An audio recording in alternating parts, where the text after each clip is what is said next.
Delighted today to welcome onto our podcast Stuart Keith, Business Director at Extrablack. And I would say three things really. I would say you're a colleague, we work together, you're a mentor, I learn from you, but I also consider you a friend. So great to have you on the podcast and really excited to talk about design and creative and all things data. Yeah, thank you very much, Mark. It's good to be here. Likewise, it's a pleasure working with you and the team on the projects that we have and I look forward to seeing what we explore today and see if there's any nuggets that we can uncover for people. We'll try. I wanted to start today by talking about, you and I often talk about sophisticated developers. So obviously for those of you that are listening in either for the first time today or you haven't seen before, I'm Managing Director of Ray White Projects. We bring brand new projects to life. Stu and Extrablack are the creative geniuses that it's what stops you while you're scrolling mindlessly on Instagram and Facebook. It's that beautiful picture, it's that image, it's that vignette. But we talk quite often about the sophisticated developers. So, obviously there's a lot of developers in Australia bringing new residential product to market. What do you think, Stu, starting off, what do you think sophisticated developers are doing differently to run-of-the-mill developers, let's say that? No, it's a good question. I'll talk in general terms. What I think that is happening is that developers are playing a longer-term game in that they know they're going to be delivering a number of projects over an extended period of time. Whether it's a large development it's going to take 7 years to bring all the buildings online, or just their ongoing business plan is to be an ongoing developer. They're more aware now that with each project that they bring to market, it is a reflection of them. It's part of their brand, or it's an opportunity for them to express their brand through the project. And making sure that any project that does go to market is aligned with theirs and the vision that they have and the values, for example, the reliability, the value and luxury, or being dependable, or whatever those qualities are that a developer has, bringing them through in every project and every touch point now of how they communicate, whether it's through a project or just as a developer direct to the market, and nurture people into their projects and all being well get a sale. So we're seeing a lot more developers understand that bigger picture. They're willing to invest a bit more in the project to help build their brand equity for possibly the next project. And they're also key that we've spoken about is they're looking at the data now. What data do I have? Number one, about maybe picking the site, then the data on who's going to buy there, and the data on how do we then get to market and get the leads and get interest. So, and that's a really important part of what I think a modern developer's doing well. Yeah. Some a lot more than others. Mervax, I think, is a great case. Daycorp as well, multiple projects. There's a lot of communications out there. And I think more smaller developers who are going, you know what, this is what we want to do and we want to be around for a while.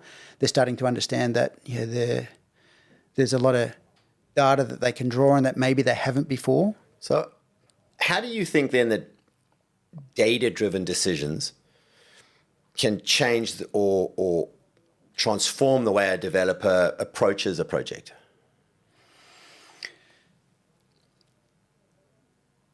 Information or data points should drive all decisions in not only, again, like I said, the site location, but also what's the brief to the architect? Who are we designing for? Who's in that suburb and who's within that street even, or who's within that part of the village or whatever. Data points collected from, whether it's ABS, big chunks of data and very high level, easy access, all the way through to social media data, Google Analytics, all that sort of data can help inform decisions throughout the entire project life cycle, even before us as sales agents and creatives are even involved. There should be a lot of data. And even when we get called in to start to look at the identity, we're all about data. Buyer profiles, who are they? How old are they? What do we know about them? What can we learn about them so that we make sure that the identity work that we do and the brand that we create for that project is going to engage with them, attract them, and serve the sales process. But also gathering, whether it's data or just the vision, for example, of the developer, where they want to be in 5-10 years, and how do we make this project a step towards that as well. So whether it's data as in scraping the internet and getting some spreadsheet data or lookalike data or whatever, or whether it's just information points, we find it's absolutely critical before we can even decide where to go from a creative point of view. Well, you and I have actually worked on a project together where, and maybe you want to share, I was going to say, can you share an example of where a sophisticated developer has used a collection of data to actually drive outcomes? But we were talking off air, we've worked on a project where that actually was the case.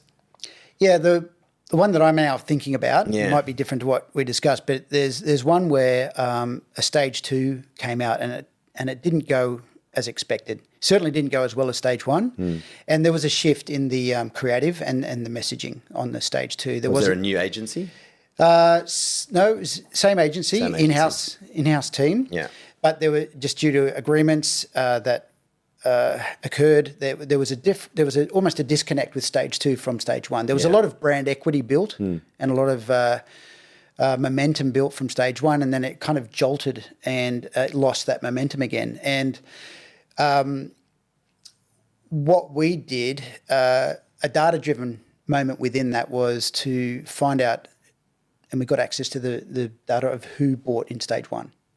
We learned who they were, where they came, what were the suburbs that they came from, also how old they were, and we were then able to use that information to generate some buyer profiles that were, we thought, quite specific to the site and to the stage 2, and reinvigorated that story. And it was a commuter-orientated story, but what we realised from the data and the people who were buying in stage 1, it was definitely more lifestyle. Yeah. Commuting and access to the city was more of a secondary, third thing. Yeah. And that's when we turned it to the suburb and the bay and all those sorts of things as well. So let me stop you there, because you mentioned something there about you spoke to the developer and you got the purchaser data for stage 1. Yeah. Something that we see a lot, and I'm sorry, but it blows my mind. So we're going to have a blow my mind moment here, is we go and chat to developers that are doing multi-stage projects, and it's, quite often they'll keep the same sales and creative agency right through, but quite often they'll change, and there'll be a change of sales agency or creative agency at different elements of the stage. Twice now we've been brought onto a project at a latter stage, and we've gone, look, Mr. Developer, Mr. Sophisticated Developer, can we have your leads that were generated from the previous stages? Because we can use that for lookalike data, buyer segmentation, buyer profiling. And they say, we don't have that. And we say, what do you mean you don't have that? And we're like, you paid to generate leads. Who's got that? Oh, my sales agency's got that. First of all, so it's a two-part question here. One, have you experienced the same thing? Because we seem to experience that a lot, where developers don't keep the leads, never mind buyers, because there's only so many buyers. But then what advice would you have then for developers and sophisticated developers, and less for sophisticated than the rest, who may not currently own or leverage their data? It's definitely something they need to own. They need to capture that data. Developers go to great risk to bring projects to market, and deliver on them. And an asset that they can create from a project is the database. The leads that come in, the buyer information, which is that the buyer is the actual one who's engaged, so even more valuable than leads. And there's not only the buyer details or the lead details, but then there's the cookies. That's changing a bit now with algorithm and privacy and things, but getting those cookie pools and being able to then roll that into the next project and continue to build that buyer group, or that nurture group, for want of a better term, into the next project. And that's where we talk about the sophisticated developer, is that they're thinking beyond just the sale, right, for this particular project. Hang on, how do we build a following, or how do we start to have an ongoing conversation with people who are interested in us, or even more importantly, have bought from us? How do we get them to buy from us again? Yeah, for sure. So they might have bought first-home buyer, but then over a few years they might get some equity and they've probably advanced in their career. They could then become an investor customer. 100%. Yeah. Especially if they've bought well, right? And there's equity in whatever they've bought. Yeah. So we've had a quick story is I know a developer many years ago where we got commissioned to do a project. They let us know and said, we'll be in contact in about 6 weeks, no problem. And then within 2 weeks, they're ringing up and going, Stu, we need to get a hoarding up. I'm like, what do you mean? What's happened? Well, we found out that up the road, somebody's coming to market, and we believe that if we let people know and our local market know that we're coming, we can defer sales. And sure enough, they did. To the value of over $20 million, they think was the shift. That again talks to the data, right? Yeah. Talks to the data in a couple of ways there's a couple of things. There's data. They were managing their database and letting them know that they had something planned earlier than they wanted to, but they still did it, communicated. But they also had a growing brand so that people knew that I know this company or this developer. They've been around for a long time. Yeah, they're delivering, they're maintaining, the after sales, the whole thing. So they were able to have $20 million not go up the road. They were able to have that $20 million come into their sales pipeline 3 or 4 months later when they were actually ready to receive the sales. Right. So there's a few things there. Data and brand are really important in the play out there at the moment especially. And when you are across your data and understanding the value of that database, that asset, I think you can really make quite a difference to your business.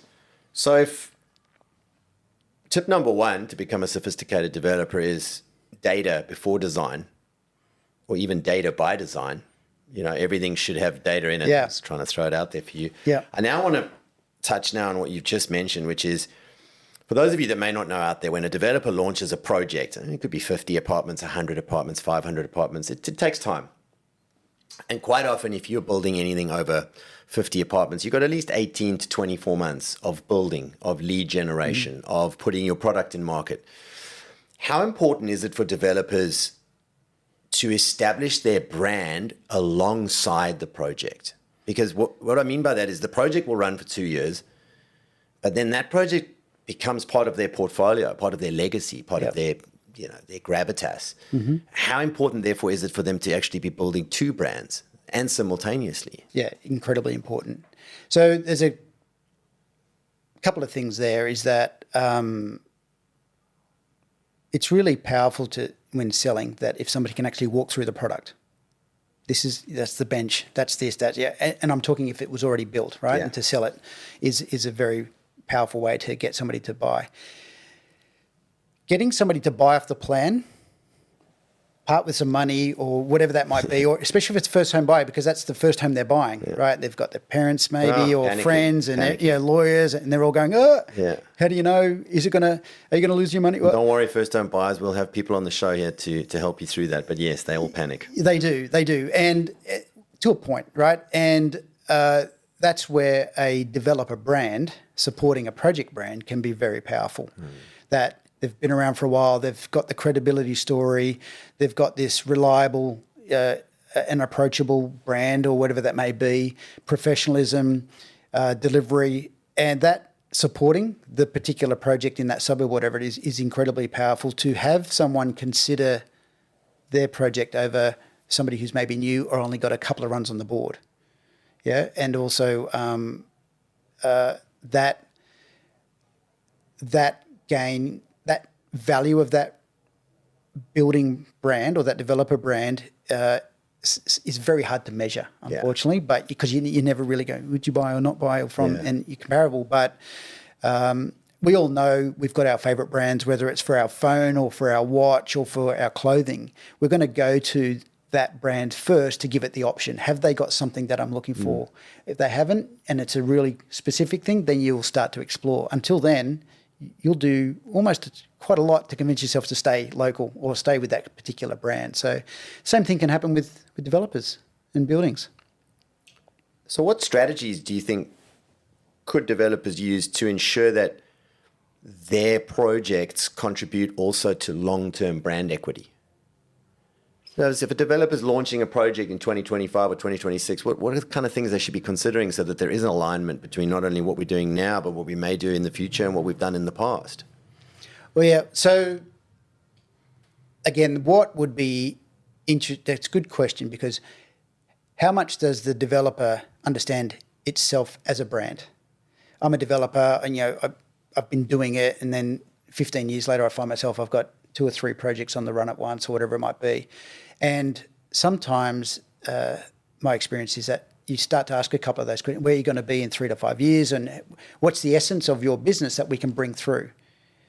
And you can see them think and ponder and go, and it's probably not as defined as clearly as it could be. That would help drive the messaging and the comms of that particular developer business. And that then can also inform how the project is articulated when it goes to, and what the messaging is, but more so how it's articulated going to market. And that concise messaging or that concise narrative of the developer brand is really important, not only for them and their business long term, but also when they introduce a project, it allows for that almost seamless transition from, oh, it's so-and-so, okay, what have they got? Oh, let's have a look at that I'm going to put you on the spot. Maybe Yeah. name me 1 or 2 developers who you think do that really well. I think Mirvac is really good. Yeah. I would Yeah, agree with that. they just, they've got house and land, they've got apartments in many different scenarios and suburbs across New South Wales alone and the country.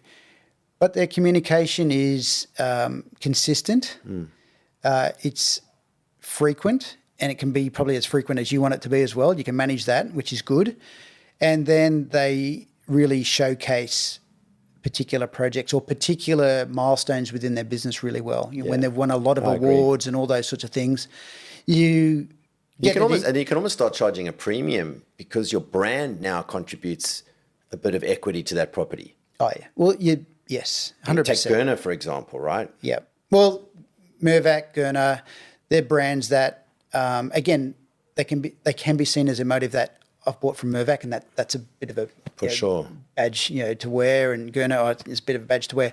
So that's again how a brand can serve you as a business, in that it's getting those loyal fans to buy, even if it is deemed a premium, or somebody says, oh, there's too much for that. Well, hang on, but it's a so-and-so project. I've got to buy into it. But at the same time, they understand that ongoing investment in the brand and the communication to nurture and reassure and introduce new people to their products and their future projects. Okay. So far we've got data, not design. Focus on the data.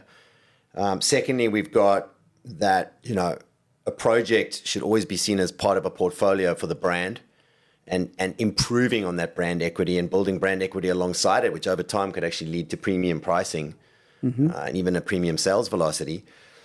So the last thing I want to touch on is you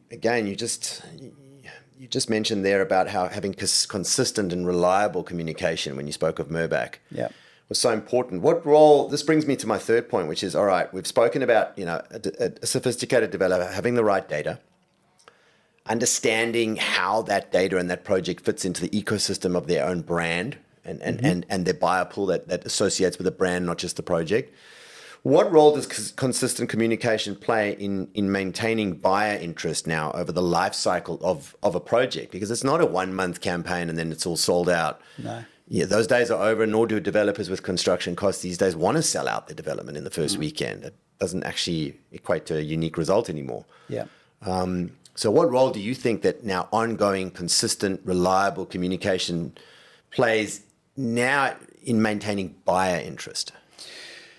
Buyers who've bought, or Maybe. I'll let you go with both. Yeah. Well, so if somebody's bought early in the project, you talk about buyer's remorse, and having that ongoing reassuring communication is important, whether that's broad market or getting sophisticated with your data, that here's the buyers, here's who's bought from us, here's who exchanged, and let's have a separate conversation with those guys.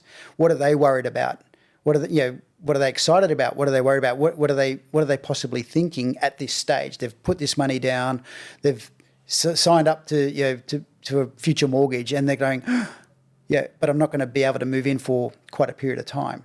And how do they not pull out, or what is that? How do we keep them number one, reassured that, again, if they're at an evening dinner on a Saturday night and dinner with friends and somebody says, oh we've bought in at so-and-so, and somebody maybe starts going, oh, really? Oh, what you do that? I think they're little moments that we need to consider, I suggest to consider, is just reassuring. We're on track with this, we're on track with that. Updates, they can be more broader, but maybe what is that ongoing conversation direct with that person or that buyer, that everything's okay, it's on track, we're on, you're going to be moving into your new home as expected or when agreed. So I think that it's incredibly important, brings peace of mind. And from that, number one, will they buy from you again if they've had a great experience? Probably. And are they going to refer you? Yeah, I think that's the key. And that's the thing at the dinner where they go, no, I hear what you're saying, but they said this, they've reassured that. I love how they keep reaching out. Somebody even rang me last week, and then that person who's maybe considering buying would be like, right, okay, that's an option. That follows on social proof. Yes. And also, I suppose having faith in that, my friend's done this, they've had a great experience, maybe that's where I should go. So what can developers, or how can developers create a communication strategy that actually aligns with both the brand and project goals? Okay, say you've got a database of 15,000. Okay. Over the last 5-10 years or whatever it might be. A sophisticated approach could be that you start to data segment exactly who have we got in our database here, who are the different groups that we potentially have within it, and designing a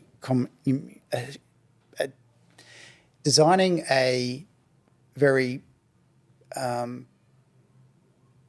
unique and bespoke conversation with those different groups.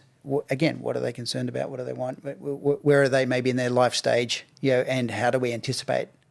So building that brand equity while they may not actually be in that purchasing. We always talk, you and I, about the funnel. Yeah. And the very, very top of the funnel. But maybe it's even before they've come in the top of the funnel. They keep getting reinforced with a brand. And then when that life cycle appears of, I need to move, I need to buy, I need to whatever, Or my kids are going to be going for their first place, whatever. Yeah, so you know what? I've got this. They seem pretty good. Let's go and have a look at their display suite or whatever. So should I understand that to be, sophisticated developers are segmenting the database, there's data, and then understanding that communication should be a combination of this is what I've got now, but this is who we are, both historically and into the future, should you be interested, or your friends or family or children or whatever be interested in the property market.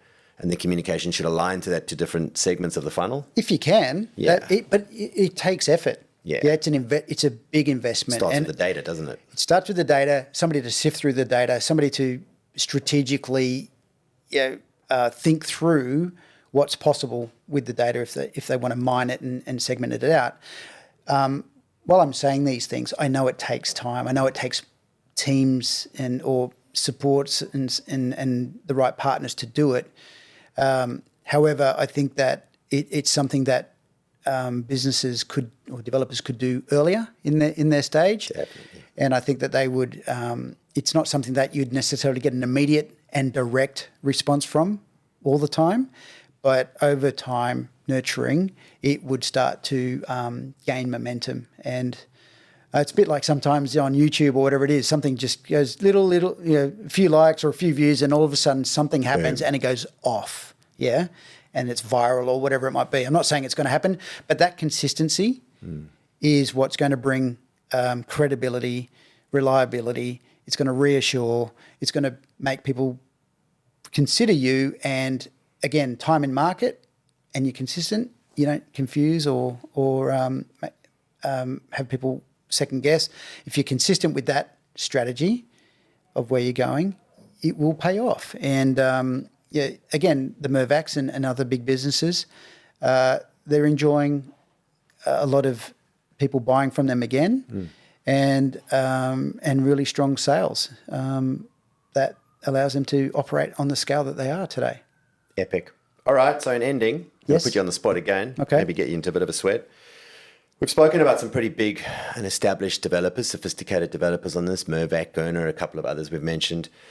For the smaller or family-orientated developers who in their mindset would also like to be sophisticated, 3 things these developers could really focus on in 2025 to elevate their game, and no matter the size, no matter the scale, start to operate, think, and drive in the way a sophisticated developer would? That's a good one. Yeah.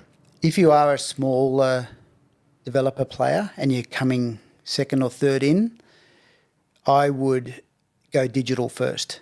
Love that. Yeah. Invest in. Why? Well, it allows you to test and measure. Yeah, it allows you to invest in good creative like Extrablack, and we would again pull on data and assist with getting the best possible start, so to speak, from an identity and going to market strategy. And go digital first, digital brochures, get a digital presence, and start to see how maybe the market is responding to you and your product. And even how that brand is starting to resonate or not. And you can then make some adjustments. And then at the time of committing to a display suite or even committing to building a display suite and even investing in even print production of brochures can be expensive. Yeah. You've got more of a refined or honed tool to work with that is going to be, all being well, more aligned with the buyers that not only what you thought, but actually who's now actually engaged or showing some sort of interest.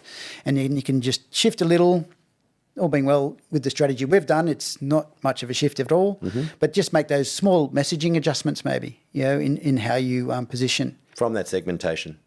That can be from segmentation. Well, again, coming back to the beginning, it's just what data points are coming back from the digital. Whether it's a brochure and how people are responding, whether it's phase 1 for developers in 2025 is get your data. Yeah. If you surely you can't be dealing with sales agencies anymore that can't give you data or can't share that data with you. 2, it's incredibly valuable. Yes. 2 is then thinking about new ways of coming to the market, as you've just said. Try digital first. We're huge believers. Some of you may just be hearing test and measure, or measure and test for the first time, but we live that every day, you and I, right? We always say, in God we trust. Everybody else brings us data. Test and measure, and then would you say consistent and reliable communication that is following 2 streams: 1, your brand over time, and 2, that project in particular. Yeah, that consistency is required, especially if you know you're in long term. This is your career and maybe your legacy for your family or whatever that may be. Being clear on that long term approach, being clear on the brand and how it talks to that, what's its narrative and what's its messaging and what its values and all those core things need to be clear. It's really easy then to move from that point to have posts done and have copy written and all those other elements. Yeah, you can then, if the narrative is clear, then it allows not only your internal teams but external partners to take that brand essence and that brand guidelines and roll it out in a consistent way. So you're building the equity in that way, and then with projects again, projects are going to market and they're aligned with your developer brand. You're going to have a good start. 100%. In ending, I've got to share a story. I mean, we both worked on a project. We won't mention any names on this podcast, but we both worked on a project where very reputable developer. They used a data-driven approach in that they decided to actually launch at a time of year that was, let's call it, slightly unusual. It's not the usual time of year to launch a project, September, February, where everybody rushes to the market. But they made a data-driven approach where they worked out there weren't a lot of competitors in the market. There were competitors coming. There were competitors who had just finished. Yeah. So the data was pointing to maybe this was an opportunity, a gap. Extrablack on the creative, we really went into deep segmentation and data from previous purchases that had taken place in the region from this developer. And by throwing all that data together and driving segmentation, premium messaging, and messaging both for the brand and the project, resulted in the fastest pre-sales ever achieved in that suburb, working between Ray White Projects and Extrablack. Yeah. So it's data certainly informs. Yeah. Go, no go, or steps along the project as well. There's always that anomaly factor that you don't know about, which may be why something takes off. But I think that if you look at the data and market trends and then sub-market trends and suburb trends or whatever the data you've got access to, I think you can really gain a lot of confidence in when to make some of those decisions of when you do go or not. If you're unsure, you can do the test, and measure sort of approach. But the more information from the more sources you can get, you're going to minimise risk. You're going to, all being well, engage more deeply with the buyer groups that are identified in that data, and all being well, you're setting yourself up for success. So, they talk about location, and I sort of talk about data. So I don't think we can add anything to that. Well, that's when location for buying and for launching, we'll go with data. So for those of you listening out there, property is not location. It is data. Well, when it comes to marketing, anyway. For sure. Think, so. Stu, business director at Extrablack, thanks so much for joining us today. It's been a pleasure chatting with you, mate. Thanks very much, Mark. Thank you. Thanks for having us.